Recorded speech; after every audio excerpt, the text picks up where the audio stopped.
এ যুবক, এ বিদ্যু বাবা, আল্লাহ রসুলের ভালোবাসা, আল্লাহর আনুগত্য করবা তো আল্লাহর আনুগত্য আল্লাহর রসুলের তরিকা অনুযায়ী করতে হবে, ঠিক কিনা বলেন? শুধু ভালোবাসলেই হবে না, মুহাব্বত করলেই হবে না, মুহাব্বত করতে হবে আল্লাহ এবং আল্লাহ রসুলের তরিকা মতো, ঠিক কিনা বলেন? ওয়ামান ইউতিইল্লাহা ওয়ার রাসূল ومن يطع الله والرسول فأولئك مع الذين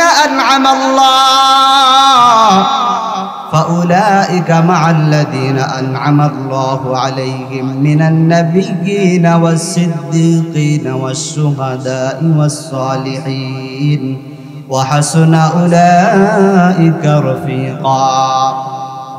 আল্লাহ রাব্বুল আলামিন বলেন, ومن يطع الله والرسول, যারা আল্লাহ এবং আল্লাহ রসুলের আনুগত্য করবে তারা হাসরের ময়দানে নবীগণ, সিদ্দিকগণ, শুহাদাগণ, সালিহিনদের সাথে জান্নাতে যাবে। বলেন সুবহানাল্লাহ। কার আনুগত্য? আল্লাহ এবং আল্লাহ রসুলের। ওয়ামান ইউতিইল্লাহা ওয়ার রাসূলা, আল্লাহ বলেন যারা আমি আল্লাহ এবং আল্লাহ রসুলের আনুগত্য করবে, আমি আল্লাহ এবং আল্লাহ রসুলের আনুগত্য করবে, হুকুম মানবে, তারাই আল্লাহ তাআলা বলেন তারা হলো হাসরের ময়দানে নবীগণ, সিদ্দিকগণদের সাথে জান্নাতে যাবে। বলেন সুবহানাল্লাহ।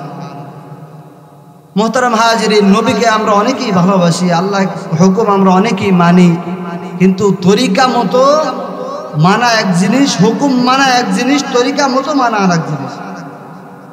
দেখেন, সংক্ষেপে কথা বলি, রসুলকে কিন্তু আবু তালেবও ভালোবাসছে না?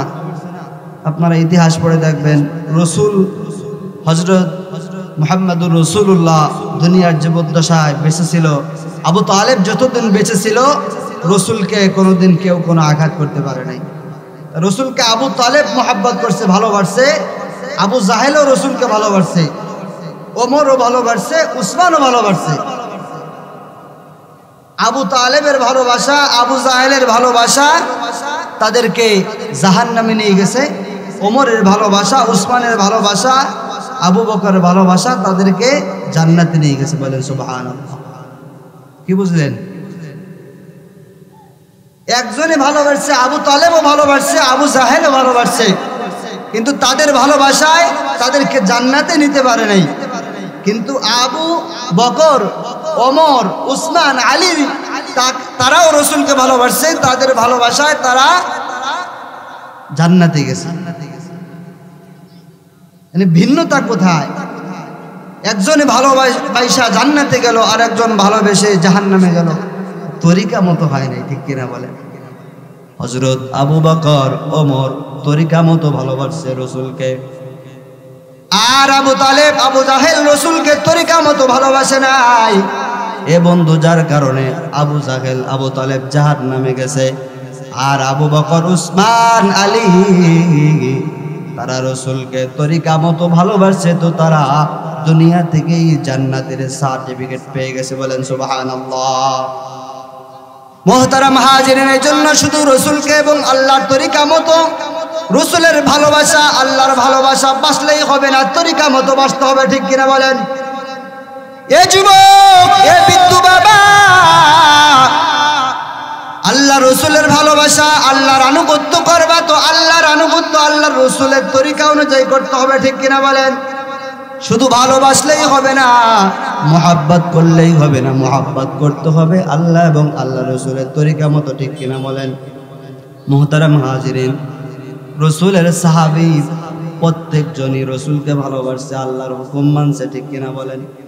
আপনারা জানেন, বিখ্যাত সাহাবী হযরত হানজালা রাদিয়াল্লাহু তাআলা আনহু, রসুলের মুহাব্বত তার মধ্যে ছিল নি? বলেন। হযরত হানজালা রাদিয়াল্লাহু তাআলা আনহু রসুলকে ভালোবাসতেন, হযরত সাদ রাদিয়াল্লাহু তাআলা আনহু রসুলকে ভালোবাসছেন।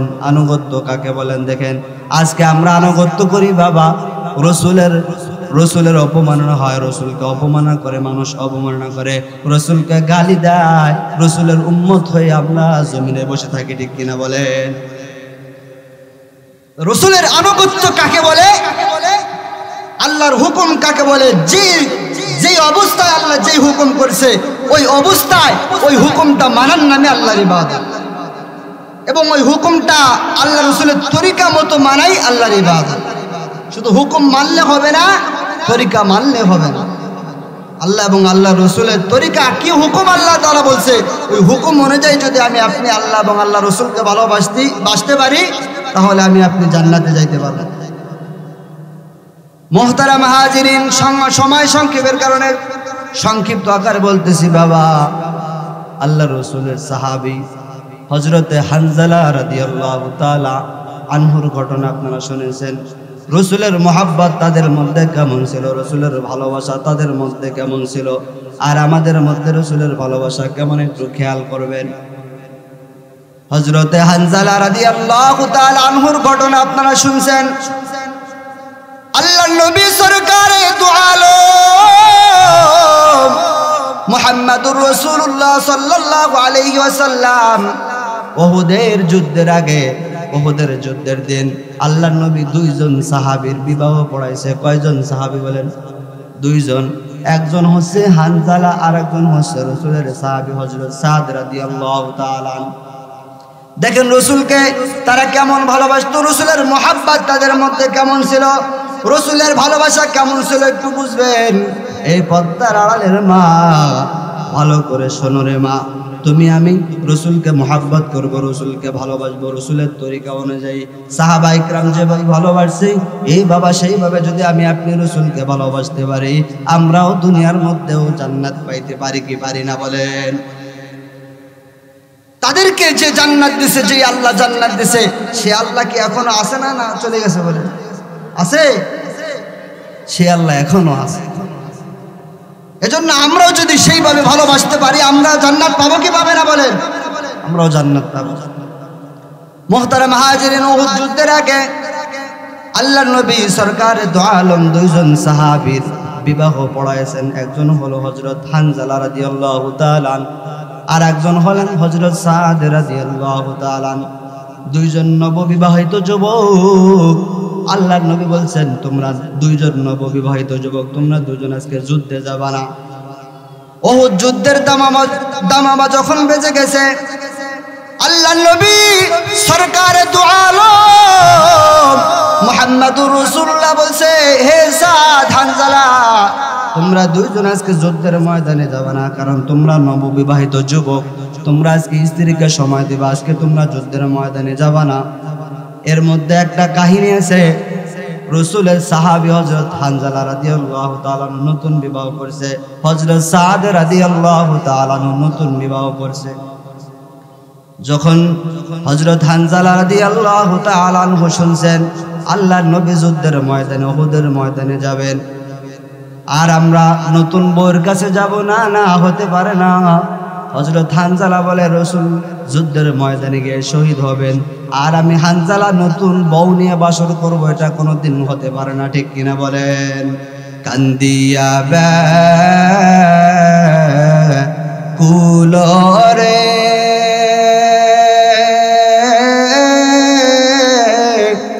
হানজালা শহীদ রে, কলিজা সিরিছে রে সেই জঙ্গে উহুদে, কান্দিয়া কুলরে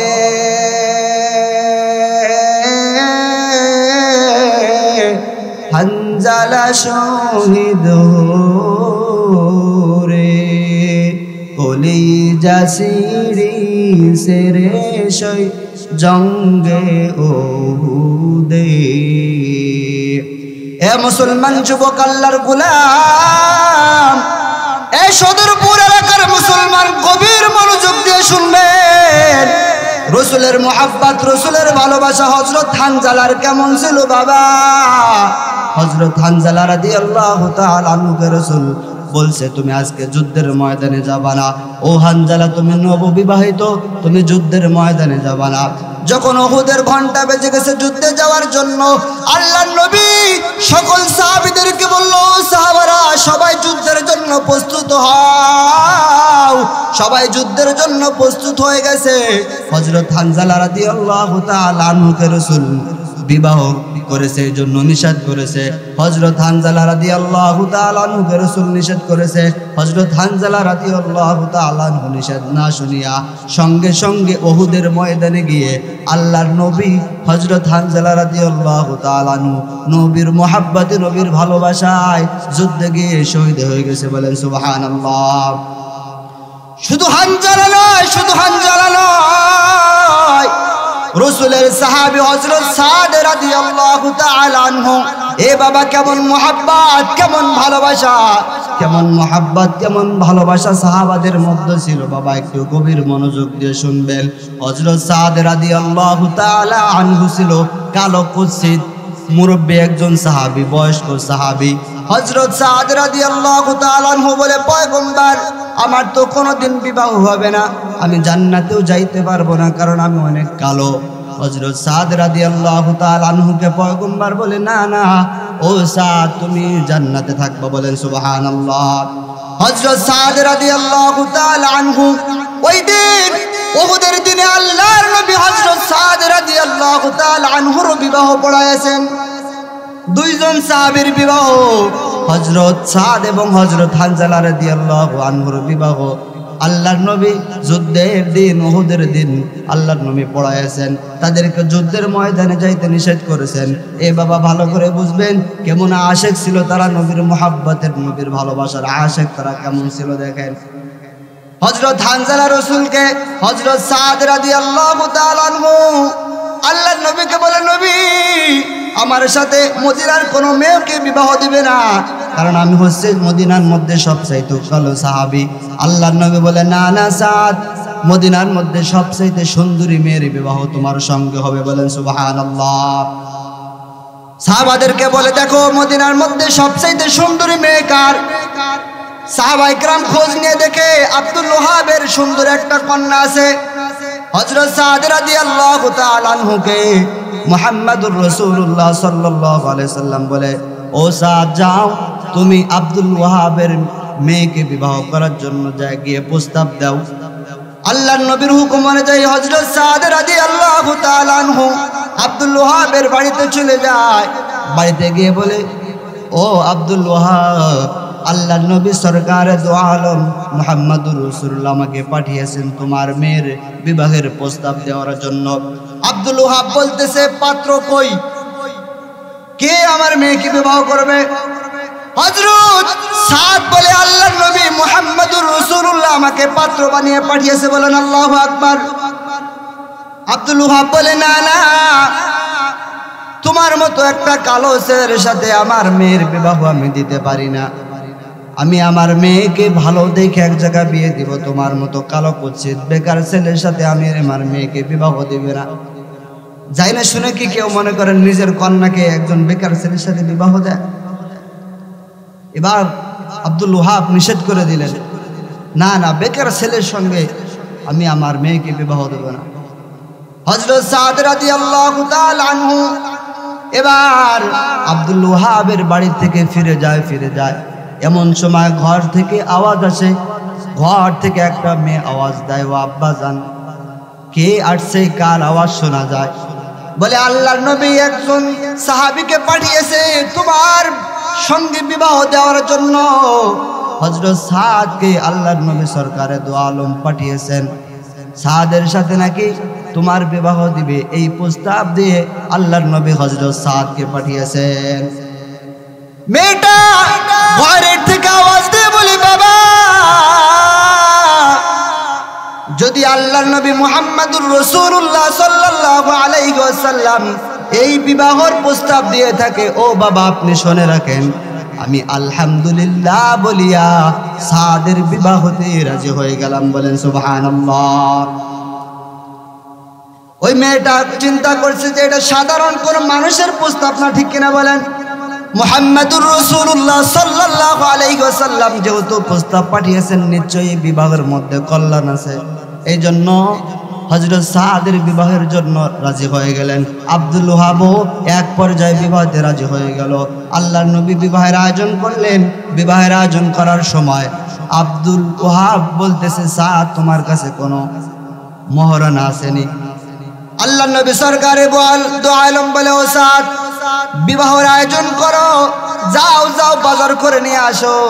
হযরত সাদ রাদিয়াল্লাহু তাআলা বলে, আমি কেমনে বাজার করব? হুজুর আমার কাছে তো কোনো টাকা নাই, পয়সা নাই, কেমনে আমি বাজার করব?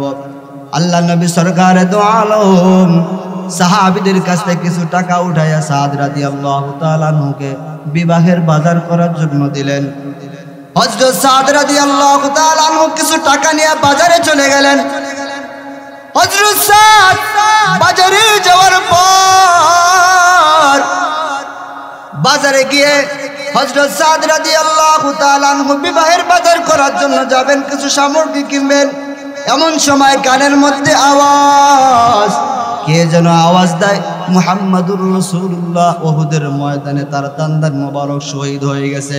হযরত সাদ রাদিয়াল্লাহু তাআলা কানের মধ্যে আওয়াজ আসার সঙ্গে সঙ্গে আর দেরি করে নাই বিবাহের বাজারের টাকা দিয়ে হযরত সাদ, আল্লাহর নবীর বিবাহের বাজারের টাকা দিয়ে হযরত সাদ রাদিয়াল্লাহু তাআলা একটা ঢাল কিনা, একটা তরবারি কিনছে, আর কালো একটা কাপড় হযরত সাদ রাদিয়াল্লাহু তাআলা কিনছে। এ বাবা, কালো একটা কাপড় কেনার কারণ হযরত সাদ রাদিয়াল্লাহু তাআলা কে পয়গম্বর বিবাহেতে যুদ্ধের ময়দানে যাইতে আল্লাহর নবী নিষেধ করেছিলেন। হযরত সাদকে আল্লাহর নবী বলেছিলেন, তুমি নববিবাহিত যুবক, যুদ্ধের ময়দানে তোমার যাওয়ার দরকার নাই। কিন্তু হযরত সাদ রাদিয়াল্লাহু তাআলা বাজারে গিয়ে যখন শুনছে আল্লাহর নবী উহুদের ময়দানে চলে গেছে, এমন সময় হযরত সাদ রাদিয়াল্লাহু তাআলা কথা শুনে একটা ঢাল, একটা তরবারি কিনে, কালো একটা কাপড় কিনে হযরত সাদ রাদিয়াল্লাহু তাআলা যুদ্ধের ময়দানে চলে গেছেন। বলেন সুবহানাল্লাহ। হযরত সাদ রাদিয়াল্লাহু তাআলা যুদ্ধের ময়দানে যাওয়ার পর কাফেরদের সঙ্গে যুদ্ধ করতে করতে এক পর্যায়ে হযরত সাদ রাদিয়াল্লাহু তাআলা শহীদ হয়ে গেছেন। হযরত সাদ রাদিয়াল্লাহু তাআলা শহীদ হয়ে গেছেন। আল্লাহর নবী মুহাম্মদুর রাসূলুল্লাহ সমস্ত সাহাবাদেরকে যারা যুদ্ধের ময়দানে শহীদ হয়েছেন, বলেন ও সাহাবারা, যারা যারা যুদ্ধের ময়দানে শহীদ হয়ে গেছেন সবাইকে একত্রিত করে যারা শহীদ হয়েছে তাদের বিনা গোসলে তার তোমরা কবর দিয়ে দাও। সমস্ত সাহাবাদেরকে, সমস্ত সাহাবা যারা যুদ্ধের ময়দানে শহীদ হয়েছে সবাইকে একত্রিত করতেছে। দূরের মধ্যে দূর থেকে দেখে একজন কালো কাপড় পরিহিত একজন সাহাবী, যার গায়ের মধ্যে কালো কাপড় লাগানো, তাকে কেউ চিনতে পারে না। সাহাবা ইকরাম বলে, নবী আমার, ওই যে দূর থেকে একজন সাহাবী দেখা যায়, কে যেন দেখা যায় কালো কাপড় পরিহিত, কেউ আমরা তাকে চিনি না। নবী আমার গিয়ে দেখো। নবী আমার বলে, যাও যাও গিয়ে দেখো কে ওই লাশ, কার ওই লাশটা তোমরা গিয়ে দেখো। সাহাবা ইকরাম গিয়ে দেখে সে অন্য কেউ নয়, সে হলো মুহাম্মাদুর রাসূলুল্লাহর সাহাবী হযরত সাদ রাদিয়াল্লাহু আনহু। বলেন সুবহানাল্লাহ। আল্লাহর নবী হযরত সাদ রাদিয়াল্লাহু তাআলা আনহুর চেহারার মধ্যে দিয়ে তাকায় আর বলে, ও সাদ, তোমাকে তো আমি বলছিলাম, ও সাদ তুমি আজকে যুদ্ধের ময়দানে যাও না, তুমি নববিবাহিত যুবক স্ত্রীকে আজকে সময় দিবা, তুমি যুদ্ধের ময়দানে আইসো না। হযরত সাদ রাদিয়াল্লাহু তাআলা আনহুর দিকে একবার তাকায়, নবী আর ফুফায় ফুফায় আল্লাহর নবীর চোখ বেয়ে বেয়ে কান্নার কানে আল্লাহর নবীর চোখ বেয়ে বেয়ে পানি পড়তেছে, অশ্রু পড়তেছে। আল্লাহর নবী সরকারে দু আলম কাঁদতেছে। এমন সময় আসমানের ফেরেশতারা হযরত সাদ রাদিয়াল্লাহু তাআলা আনহুর লাশ নেওয়ার জন্য হাজির হয়ে গেছে। বলেন সুবহানাল্লাহ। আল্লাহর নবী বিশ্ব নবী মুহাম্মদুর রাসূলুল্লাহ একবার সাদ রাদিয়াল্লাহু তাআলা আনহুর দিকে তাকায়, আবার আসমানের দিকে তাকায়। সাহাবা ইকরাম জিজ্ঞাসা করে, ইয়া রাসূলুল্লাহ, ইয়া হাবিবাল্লাহ, আপনি একবার আসমানের দিকে কেন তাকান, আবার কেন আপনি একবার সাদের চেহারার দিকে তাকান? আল্লাহর নবী মুহাম্মদুর রাসূলুল্লাহ বলে, ও সাহাবারা, আমি যেটা দেখি তোমরা সেটা দেখো না। আমি আসমানের দিকে যখন তাকাই দেখি জান্নাতের হুরেরা আমার সাদকে নেওয়ার জন্য প্রস্তুত হয়ে গেছে। বলেন সুবহানাল্লাহ। আসমানের ফেরেশতারা, আসমানের হুরেরা সাদ রাদিয়াল্লাহু তাআলা আনহুর লাশকে নেওয়ার জন্য তারা প্রস্তুত হয়ে গেছে। কে কার আগে জান্নাতে নেবে বলেন সুবহানাল্লাহ। নবীর ভালোবাসা তাদের মধ্যে কেমন ছিল বাবা, নবীর মোহাব্বত তাদের মধ্যে কেমন ছিল। নববিবাহিত যুবক হওয়া সত্ত্বেও, রসুল নিষেধ করা সত্ত্বেও তারা আল্লাহ এবং আল্লাহ রসুলের জন্য জীবন বিজয় করে দিছে, ঠিক কিনা বলেন। এজন্য বাবা রসুলের মোহাব্বত, রসুলের ভালোবাসা আমাদের অন্তরের ভিতরে ঢুকাইতে হবে। রসুলকে ভালোবাসতে হবে, আল্লাহকে ভালোবাসতে হবে, আল্লাহ এবং আল্লাহ রসুলের তরিকা মতো, ঠিক কিনা বলে। অন্যথায় রসুলের ভালোবাসা দেখেন, আবু তালেব ভালোবাসছে, আবু জাহেল ভালোবাসছে, কিন্তু তাদের ভালোবাসা তাদেরকে জান্নাতে নেয় নাই। কিন্তু আবু বকর, উসমান, আলী, সাদ, হানজালা রসুলকে ভালোবাসছে রসুলের তরিকা অনুযায়ী, যার কারণে তারা জান্নাতে চলে গেছে বলে সুবহানাল্লাহ। আল্লাহ তাআলা আমাদের সকলকে আল্লাহ এবং আল্লাহ রসুলের তরিকা অনুযায়ী চলে কবরে যাওয়ার তৌফিক দান করেন বলেন আমিন। ওয়া আখিরু দাওয়ানা আলহামদুলিল্লাহি রাব্বিল আলামিন।